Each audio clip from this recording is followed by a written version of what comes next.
Hello students, welcome to Easy Computer Classes. Today we are going to see hierarchical algorithm.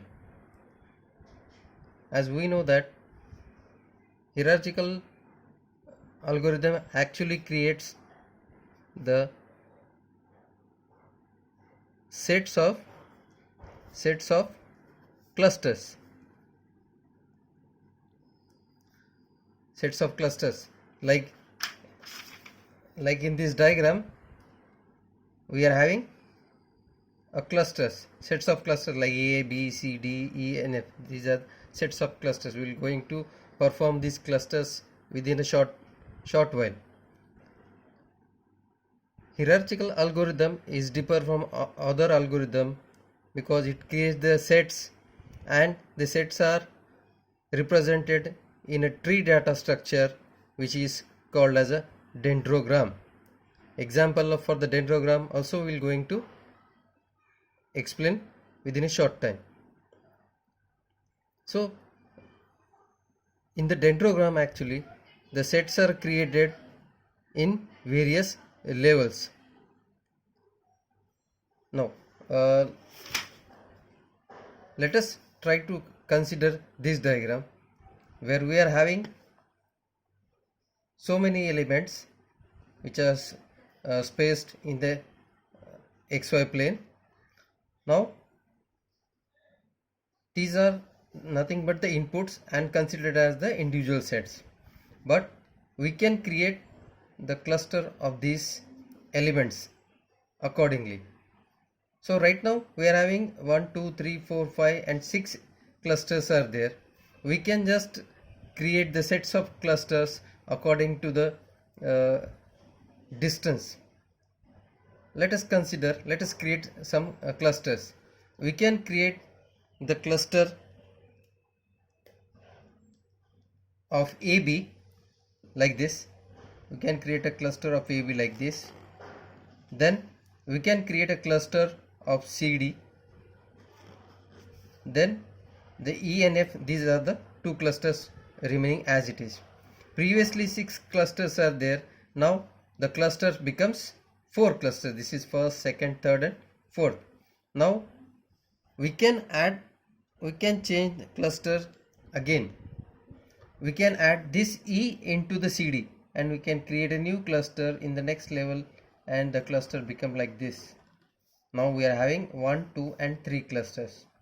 Okay, now in the next level, if you are moving on, we can have one more addition to this.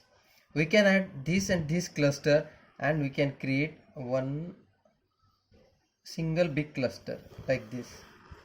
Okay, so this is the cluster. Now remaining is only one cluster is remaining, that is this. We can add this also, so we can create one big cluster including this. Like this we can create this cluster. Okay. Now in the previously we are having a 6 different clusters. After just combining or creating this set of clusters, now we come to the conclusion that we are having only one cluster. This is one cluster. Now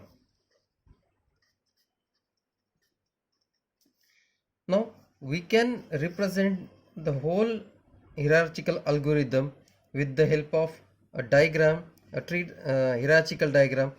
That diagram is called as a dendrogram. So coming to this diagram, let us consider the dendrogram, how we can draw the dendrogram for this example. As we know that we are having a 6 elements, that is A, B, C, D, E and F. Just try to create the clusters which we already created. First we have created AB. Just combine A and B cluster. Then we can, as in the previous diagram, we created a cluster set like of 2 elements, that is C and D. Like this is the cluster C and D, and E and F is remain as it is. After that we included a cluster E to the CD. Right, now this becomes CDE cluster now. Okay, Now we are moving in the forward direction again. Now A, B, C, D, now these two clusters are get combined, and we are having a new cluster that is defined as A, B, C, D and E. Okay, now like our previous example, in the last phase we are adding the last cluster and they are combined with the previous one. Now it is a big one cluster. Now how the cluster becomes, we can say now A, B, C, D, E and F. Now this complete one cluster is created. Okay, this is performed in a bottom up approach. For the creation of dendrogram we are using bottom up approach. Bottom up approach. This is very important. At last we are getting a single cluster, that is A, B, C, D and E and F, which is nothing but a single one cluster. Now this is about the dendrogram and hierarchical algorithm. This is also called as this can also called as agglomerative algorithm, in which we starts with each individual atom in its own cluster and iteratively merge the clusters until all atoms belongs to one cluster. So this is also called as agglomerative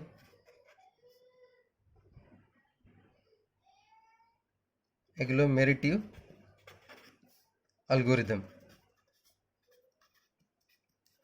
right? This is agglomerative algorithm, means every element is just combined each other until will not form a single cluster. So this is the process of agglomerative.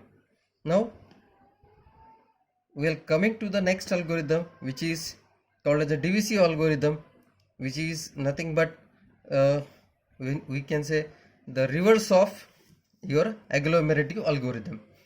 The same example will carry forward for this. We are having the elements A, B, C, D and E and F. This is one big cluster which is formed with and we are going to use a divisive algorithm for this. Now for the divisive algorithm, the approach which we are using is called as a bottom up approach. Bottom up approach. Now top down approach. Top down approach we are using. So in the top down approach, what we are doing, we are trying to just split up the one cluster until we are not getting an individual cluster. We are splitting cluster again and again unless and until we are not getting an individual cluster. So this complete cluster is divided like this. Suppose we divided like AB, and if you divide it like C, D, E and F, we divide like this. Again this cluster is again divided into two parts, that is A and this is B. This cluster is again divided into two parts, that is suppose C, D, E and F. Now how division is completely depend upon the user. Now this complete CDE is again divided into C, D and E, and F is as it is. Again this CD is divided into two individual clusters, that is C and D. At last we are getting the elements like A, B, C, D, E and F, which is same as your single cluster which is obtained at the first. Now this kind of algorithm is called as divisive algorithm, in which we are dividing the one cluster unless and until we are not getting an individual element and individual cluster. This is called as a divisive algorithm. Thank you.